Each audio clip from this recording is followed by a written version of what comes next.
Maintenant, dans Vie ma vie, 2 jours avec Didier, thanatopracteur. La mission de ce professionnel de la mort est de stopper la décomposition du corps des défunts.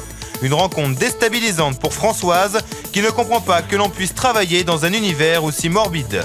Françoise va-t-elle supporter de côtoyer la mort d'aussi près? Va-t-elle comprendre comment on peut choisir d'exercer un tel métier? Va-t-elle réussir à réaliser des soins sur le corps d'un défunt?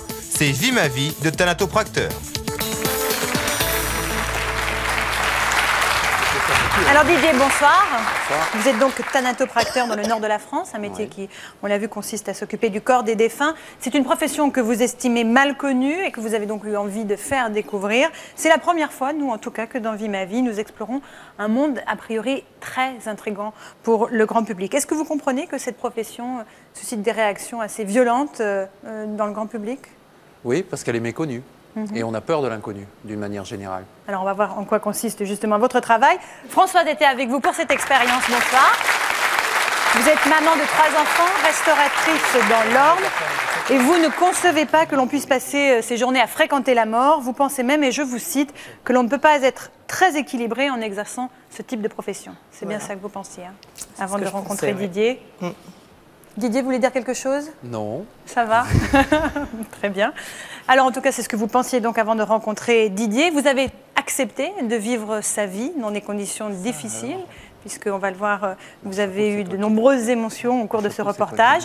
Nous allons découvrir ensemble toute cette aventure. Françoise, allez-vous supporter ou non de côtoyer les morts de si près? C'est ce qu'on regarde.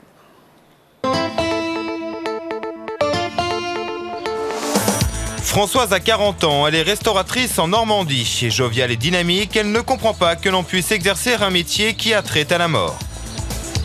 J'ai du mal à comprendre que quelqu'un puisse vivre dans un milieu froid, sans bruit et avec des morts à longueur de journée devant soi et pouvoir réagir à l'extérieur sans y penser. Pourtant, elle va passer 2 jours avec Didier, thanatopracteur de son état. C'est lui qui réalise les soins de conservation et de présentation des défunts. Rendez-vous a été pris dans une chambre funéraire. À cet instant, Françoise ignore tout de ce qui l'attend. Et déjà, elle montre des signes d'inquiétude. Ça va aller.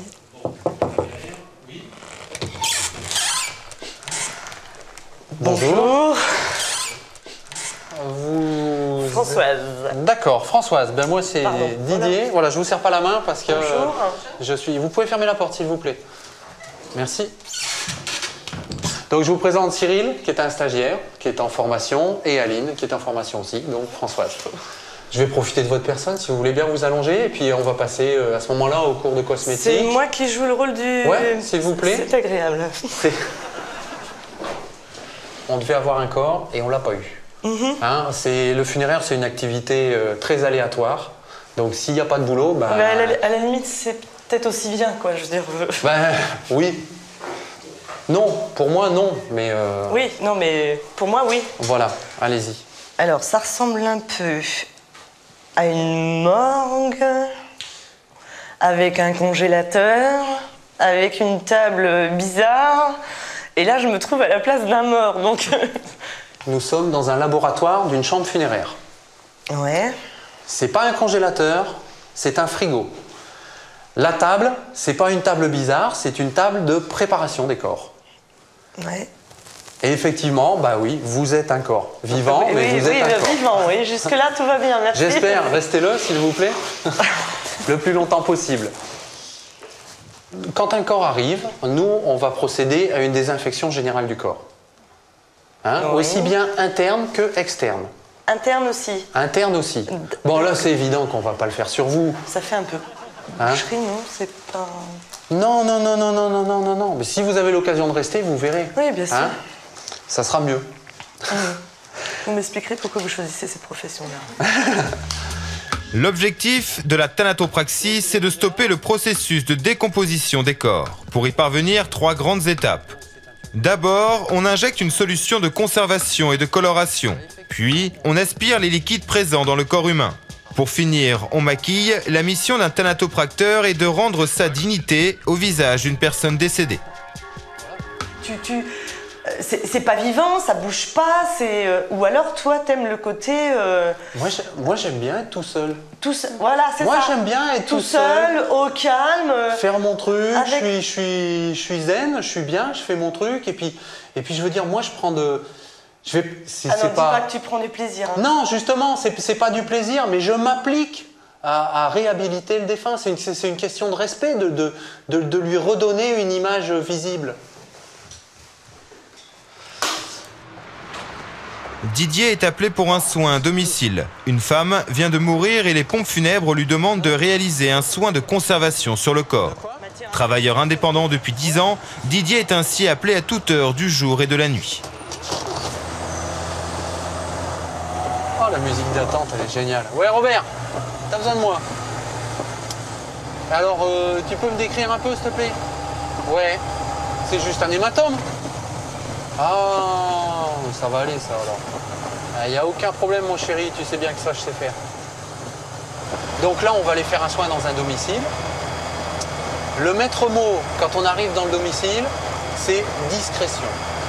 Tu vas voir des gens qui ont perdu un de leurs proches. Tu dis pas bonjour, parce que pour eux, c'est pas une bonne journée.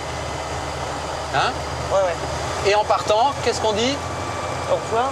Non, on dit pas au revoir, parce qu'au revoir, ça veut dire au plaisir de vous revoir. Et eux, ils n'auront pas envie eux, ils n'ont pas envie de nous revoir. Ça leur fera pas plaisir de nous revoir. Donc on répète, messieurs, dames, ou messieurs, ou dames, toujours avec un petit signe de la tête. Voilà.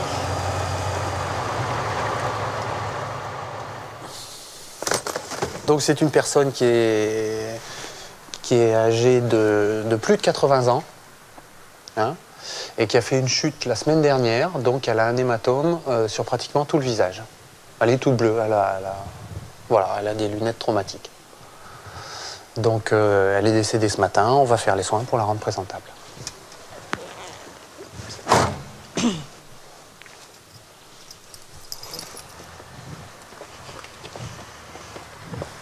Ça va? Je réalise pas.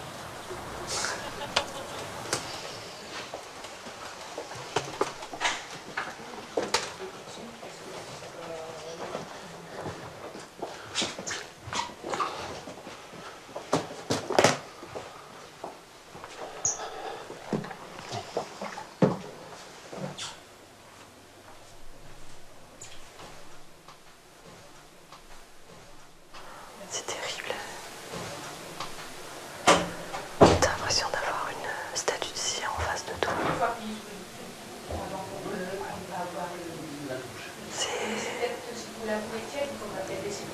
C'est glacial. Donc voilà, ça c'est la solution de fluide conservatrice et désinfectante.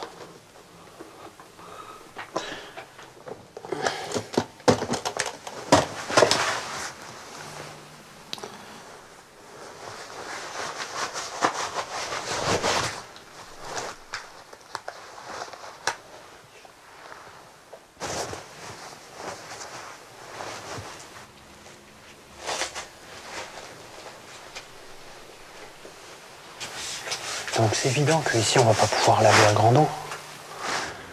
Voilà. Alors jusqu'à maintenant, qu'est-ce que tu t'en penses? Tu t'attendais à ça ou... Ouais, ça fait bizarre quoi, ça fait... Je sais pas. T'as du mal à réaliser. T'as du mal à réaliser que t'es en présence d'une personne défunte? Ah bah si, là je le vois, si tu veux. Oui non, mais on peut voir c'est sans choquant comme réaliser. ça, mais...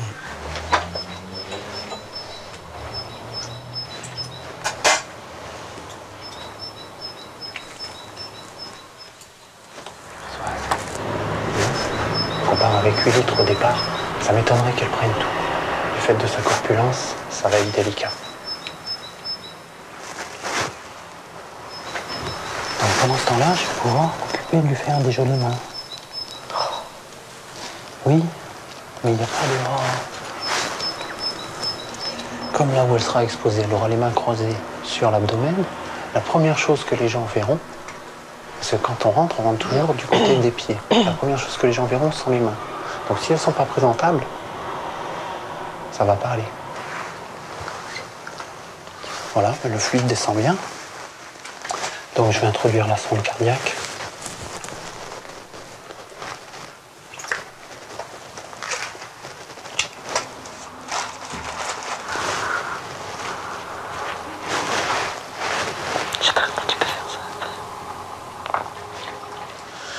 ça, c'est ce qu'on appelle des couvreuils. Le produit que j'injecte est à haute teneur en formol. Le problème, c'est que le formol risque de résorber une partie de l'eau contenue dans les yeux.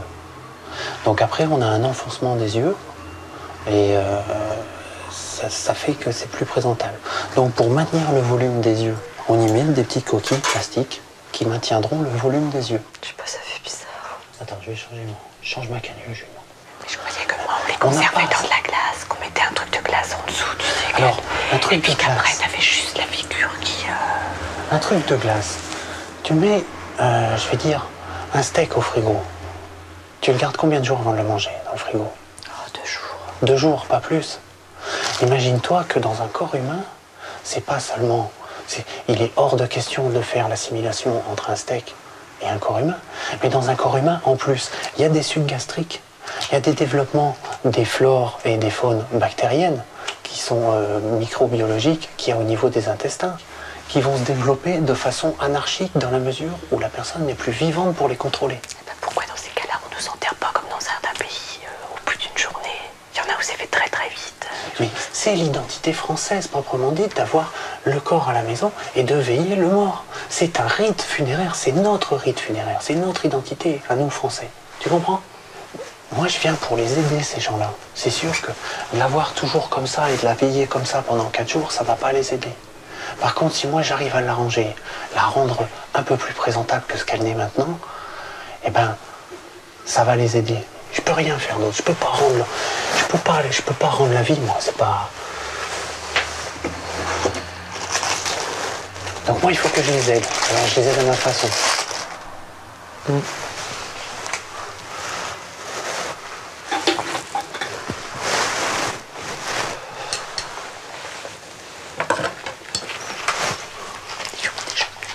Oui, je mets tout ce que la famille me donne. C'était peut-être une personne qui avait froid. Ça, on retrouve souvent dans les étapes dans différents deuils. Il était toujours frileux, alors on nous donne beaucoup de vêtements à mettre. Bon, bah on le fait. Après tout. Avec le côté esthétique.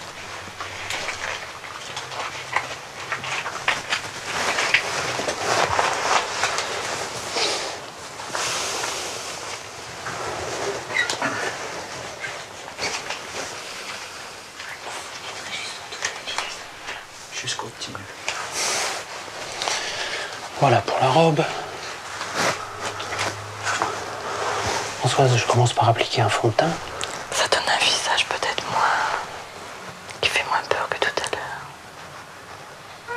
Ah, donc moins impressionnant.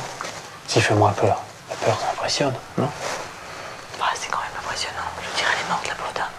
Ah oui, non mais ça, attends, je suis pas le bon nez, hein, je suis encore pas la vie. Ça fait moins peur. T'arrives à la fin là? Oui. Et alors? Bah, ça donne l'impression de quelqu'un de plus reposé, quoi. Plus... Ah. Non, j'ai pas dit que... Ouais, non, mais ça va, quoi. Là, ça... on voit ton travail. Bon, bah ça va.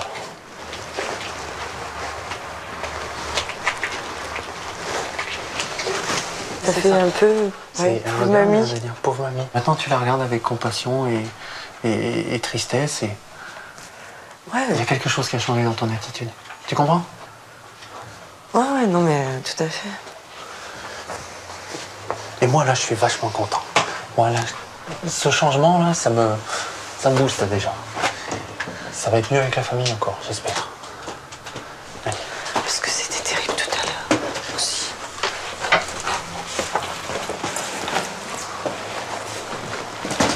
Voilà, j'ai terminé. Si vous voulez venir la voir, s'il vous plaît.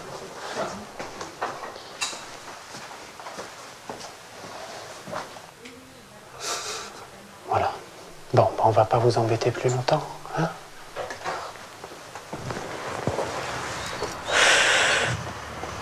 Cette personne, elle était quand même assez impressionnante. Pour un premier soin, c'est pas sympa. La première image quand on rentre dans la chambre, c'est un grand coup de fouet dans la figure. Et puis, je sais pas, le bruitage, Puis finalement, essayer de se dire aussi qu'il n'y a plus de vie dans ce corps-là. Donc, quelque part, C'est comme une statuette, comme une poupée qu'on manipule.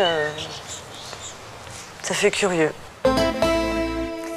Alors, on va découvrir dans un instant la suite de cette expérience si particulière. Mais tout de suite, Françoise, là, on vous voit quand même assez choquée, assez remuée par ce que vous avez vécu. Ouais, je m'y attendais un peu, mais c'est vrai que quand on est devant le fait accompli, c'est toujours beaucoup plus difficile, quoi. Qu'est-ce qui est le plus choquant? Qu'est-ce qui est le La plus première dur? image, quand on rentre dans la pièce et qu'on voit la personne, c'est la première image qui frappe le plus, quoi. Et bon, bah, c'est vrai qu'après... Et là, elle était impressionnante. C'est vrai qu'elle était impressionnante, la petite mamie. Mais vous comprenez sa réaction? Absolument. Absolument. Mais c'était bien parce que... Enfin, c'était bien. Moi, je pense que j'ai bien travaillé puisque quand elle a regardé le corps, elle a dit, une fois qu'on a eu terminé, avant de partir, elle dit « pauvre petite mamie ». Donc, c'était plus une chose. Elle avait retrouvé de l'humanité. Le corps avait retrouvé l'humanité parce que c'était pauvre petite mamie, alors qu'en arrivant, c'était ça. Alors, on va poursuivre cette journée avec tous les deux. Vous partez pour l'atelier de Didier. Et là, Françoise, vous allez encore réaliser un soin très particulier.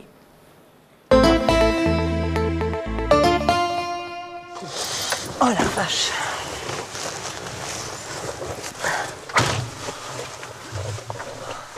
Chauffage, Pépère. Chauffage, pépère. C'est horrible le métier que tu fais. T'es sûr que c'est horrible? T'es sûr que c'est le terme approprié? C'est pas le terme. Ah, Attends, bon, j'essaie de trouver le... Bon, écoute, alors tu le prononceras quand tu l'auras trouvé. Hein? Non, parce que ça me gêne de dire c'est horrible. Parce que le boulot, il est bien fait, parce qu'ils reconnaissent leur mort, ils retrouvent telle qu'elle était ou tel qu'il était avant le décès.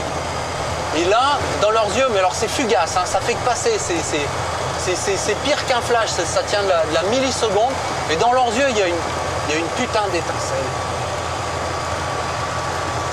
Et putain, ça c'est bon. Ça donne. Ça donne. Et ben, si tu arrives à saisir ça, tu comprendras pourquoi je fais ce boulot. Ok. Fin de la journée, mais Didier n'a pas fini son travail. Ces deux valises contiennent les fluides corporels collectés dans la journée dont il doit maintenant se débarrasser. T'as pas l'impression d'être un peu commercial avec tes mallettes en argent, là? Tes mallettes argentées, tes petits produits, tes petits bocaux. C'est vrai qu'une fois, je suis arrivé dans une famille, on m'a dit « Désolé monsieur, on a besoin de rien ». Oui, bah ça, je m'en doutais qu'on avait besoin de rien. Mais bon, voilà. Ce visage en plâtre que Didier montre à Françoise, c'est le sien. Voilà. Il va le détruire afin qu'elle découvre la pire situation qu'un thanatopracteur puisse rencontrer, le visage d'un mort abîmé par un accident. À elle maintenant de le restaurer avec de la cire. Mais de toute façon, je reste avec toi, hein, parce qu'il n'est pas question que tu me fasses une tranche de cake.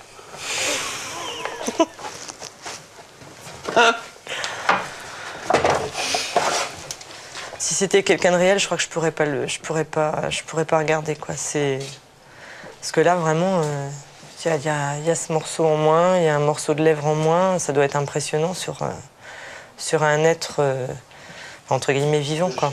Un être de chair. L'opération est minutieuse. Des pores de la peau jusqu'au dessin des lèvres, rien n'est laissé au hasard. L'objectif, redonner forme humaine à des visages qu'il est impossible de montrer en l'état aux familles des défunts. Presque essayer de lui faire une tête. Oui, t'arrives presque à quoi? Vas-y, répète. Non, mais je sais pas, ça donne... Enfin, tu sais, t'as envie... Mais là, c'est pareil, je te dis bien, c'est du plâtre. Oui, mais t'as envie de quoi? Bah, je sais pas, de lui faire une tête sympa, quoi. Enfin, qui... Et tu crois que la dame que j'ai traitée cet après-midi, j'avais pas envie de lui faire une tête sympa? Je sais pas, je suis pas dans ta tête. Alors, tu vois, voilà. Fais voir ta tête. Si vraiment tu veux bien comparer, bah voilà. Avec quelques années de moins. J'avais quelques années de moins, la barbe n'est pas la même, voilà. Voilà, alors Okay. bon, bah, je vais te raccompagner.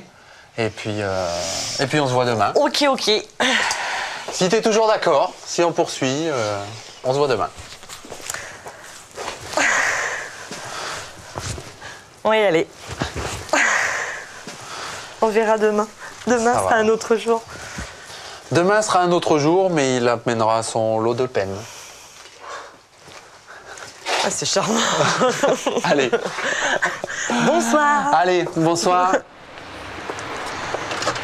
Le lendemain, impossible pour Françoise d'accompagner Didier. Le soin qu'il doit réaliser ce matin est trop délicat. Didier va la confier à Marie-Pierre, une autre professionnelle de la mort. Elle est conseillère funéraire dans une entreprise de pompes funèbres. Bonjour, c'est nous. Ce matin, Marie-Pierre a un rendez-vous très spécial. Pour épargner à sa famille les épreuves de l'organisation de son enterrement, une femme souhaite de son vivant préparer ses obsèques. Elle a 55 ans et Marie-Pierre et Françoise vont déterminer avec elle les détails de ses funérailles. As-tu déjà pensé à la cérémonie? Est-ce que ce sera civilement, religieusement? Religieux. Bon, donc il y a quand même rite. Bon, d'accord. À voir. Je vais te poser une question très délicate, mais il faut en parler. Nous sommes... L'être humain est composé quand même de matière organique qui peut malheureusement se détériorer. Ça te fait drôle hein, que je te dise ça? Oui. Et alors? Donc tu sais ce que je vais te dire? Oui. Parce que tu m'as déjà posé la question. Alors, accepterais-tu que soit procédé des soins de conservation ou est-ce que tu laisserais libre choix tes enfants si c'était nécessaire? Non, je pense que s'il faut le faire... Faudra le faire. Oui. Tu n'es pas... C'est quoi exactement le soin? Je peux t'aider, Marie-Pierre? Tu peux dire? Je défends le...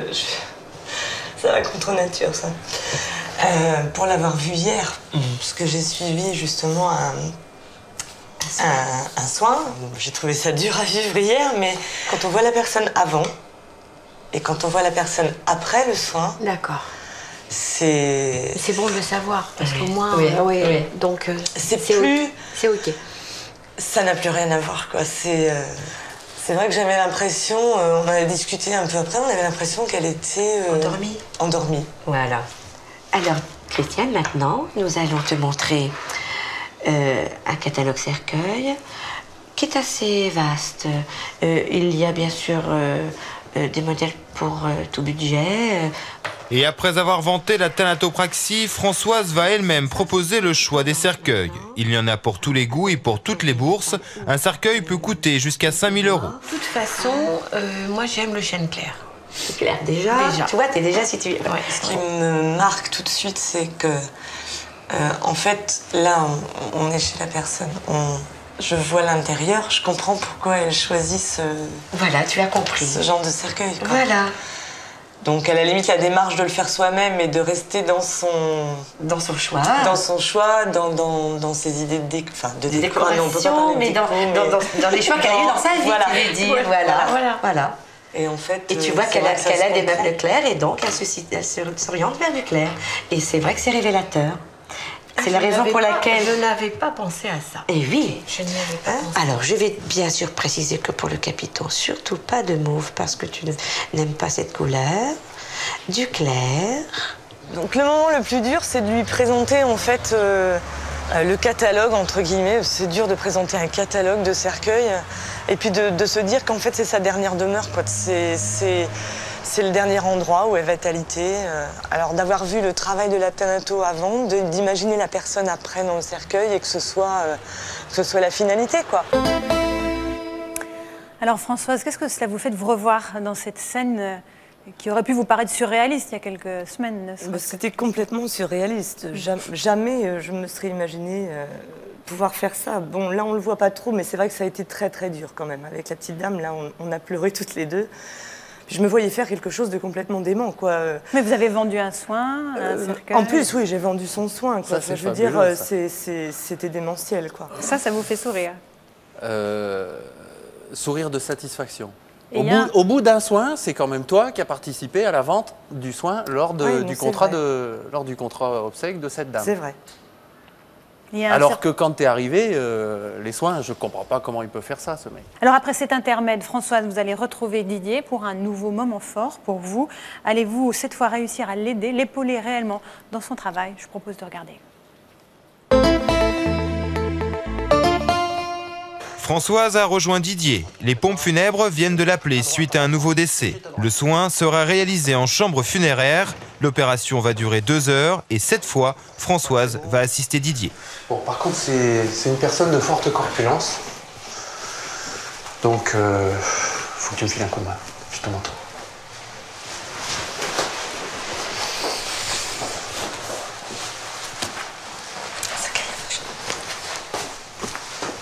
Je vais pas t'aider dans tout. Hein. Ah non, mais moi ça va, là, c'est pas la peine de m'aider pour m'habiller, j'ai l'habitude de le faire seul. Non mais je te parle pas de t'habiller, moi,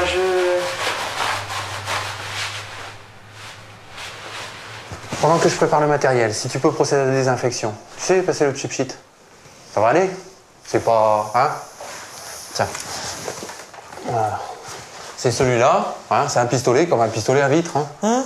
Et au bistrot, tu fais les miroirs, non? Oui, c'est ça, je fais les miroirs.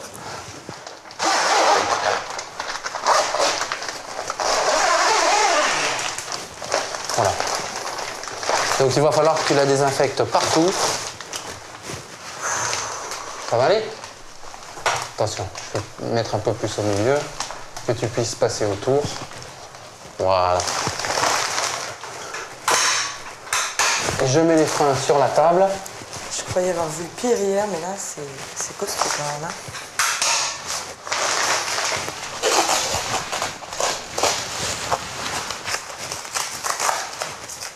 Je suis là, d'accord? Hein, je suis là, t'es pas toute seule.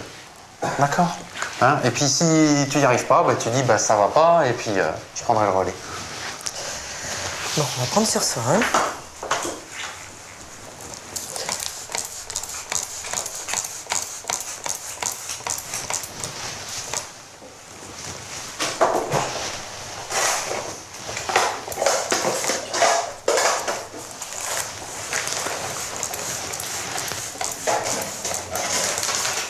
Il va tomber le bras là. C'est pas grave, je le remettrai après. Hein? Tu vois, s'il part, voilà, tu le laisses, il reste dans la housse et il pend pas par terre. Hein? Je dirais pas qu'on s'habitue, loin de là. Mais je sais pas, ça fait... Bon, là, c'est des gens qu'on connaît pas. Donc, c'est déjà moins... Mais moi, c'est toujours des gens que je connais pas. Mais... Oui, non, mais... Non, ça peut être des gens que tu connais. Oui, ça peut être des gens que je connais. On peut te demander de faire quelqu'un que tu connais. Oui, bien Et là, sûr. tu vas pas dire que tu vas rester insensible. Écoute, j'ai fait les soins de conservation. Je continue, hein, parce que sinon on perd trop de temps, parce qu'il y a quand même du boulot. J'ai fait les soins de conservation sur le mari de ma mère, mais ils étaient mariés déjà depuis un bout de temps, le second mari de ma mère. Hein. Ils étaient mariés depuis un bout de temps, et je préfère que ça soit moi qui les ai faits plutôt que quelqu'un d'autre. Et quand tu étais tout seul... Et pourtant, Papy René, c'était... Et quand tu étais tout seul avec, t'as pas craqué? Non. T'as pas eu envie de pleurer? Non. Tu t'es pas dit... Non. Non, je me suis pas dit, j'ai fait mon boulot. J'ai fait mon boulot et je voulais qu'il soit bien fait. Je serais plus facilement touché par des pleurs de famille et des choses comme ça, les pleurs de la famille qui seraient de l'autre côté ou un truc comme ça, que par l'état du corps lui-même. Tu vois, elle disait ou que la situation elle-même. J'aime ce travail. J'aime ce travail. Il y a... Tu veux que je fasse quoi? Bah, pomper. Mais je sais pas quand est-ce qu'il faut pomper ou pas, moi. Mais de toute façon, tu peux pas faire de dépression. Tu peux pas... T'en sais rien si je vais pas faire une dépression. Non. Pas une dépression nerveuse. Tu peux pas trop pomper. C'est pas possible. Puisque là, on a un tube qui est en permanence libre. Il est jamais obturé. Tu comprends? T'es pas obligé de pomper tout le temps? Si? De préférence, si, mais... Non, je pompe. Là, je parais détachée, hein, mais ça... Ça travaille ça dans la cogite tête quand même. Hein. Ouais.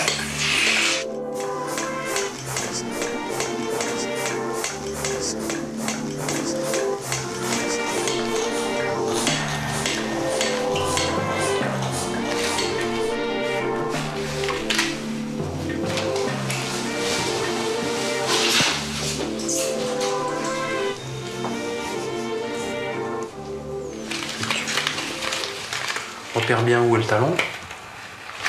Voilà, comme ça. Ah, c'est tout ça. C'est froid parce que une nuit en cellule réfrigérée, c'est pas... Ah oui, c'est pas chaud.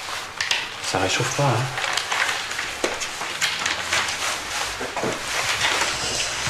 Et puis là, on est la totale, quoi. Eh ben oui, le soutien-gorge ne servira à rien. Mais la famille l'a donné, donc nous le mettons. J'espère qu'elle m'en foutra pas la putain. Là, si tu savais comment j'ai froid dans le dos. Ah ouais? C'est terrible. Mais si ça pose un problème, tu le dis, hein, on arrête. Hein. Bon, ça durera plus longtemps, c'est tout. Je finirai tout seul. Hein. Non, je vais aller jusqu'au bout. Je suis gelée, je suis gelée. Froid dans le dos. Je suis gelée. Autant j'ai pas eu froid tout le long du soin, autant là je suis gelée. Et pourtant, c'est là que tu t'actives. Ah bah oui, mais non. À mon avis, c'est dû. C'est le fait de la toucher, quoi. Jusque-là, je touchais rien. Et là... Ouais, mais bon, t'as vu, la famille, elle arrive, quoi. Hein. Et moi, je suis en train... Je disais, tu te rends compte? Si ça se trouve, jamais personne lui a fait ça de sa vie, et nous, on lui fait ça. Eh ben, c'est pas bien que quelqu'un s'occupe d'elle comme ça. Il y a un coup de vent, je te dis pas quand.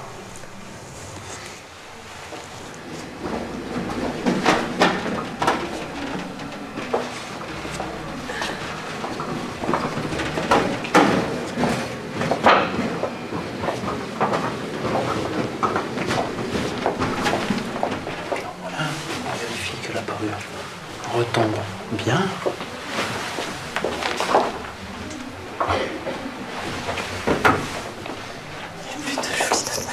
Elle est plutôt jolie. Ouais. T'as lu ta natte arrosée. Ça va le faire? Oui.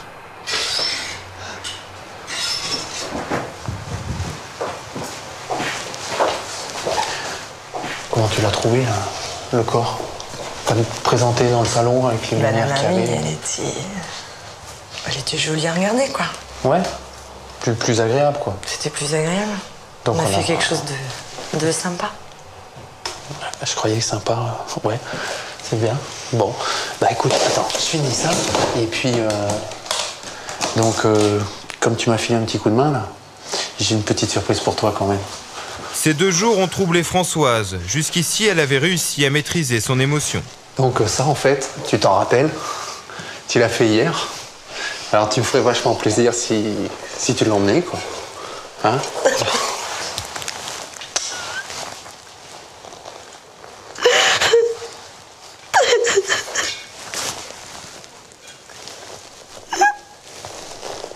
Allez.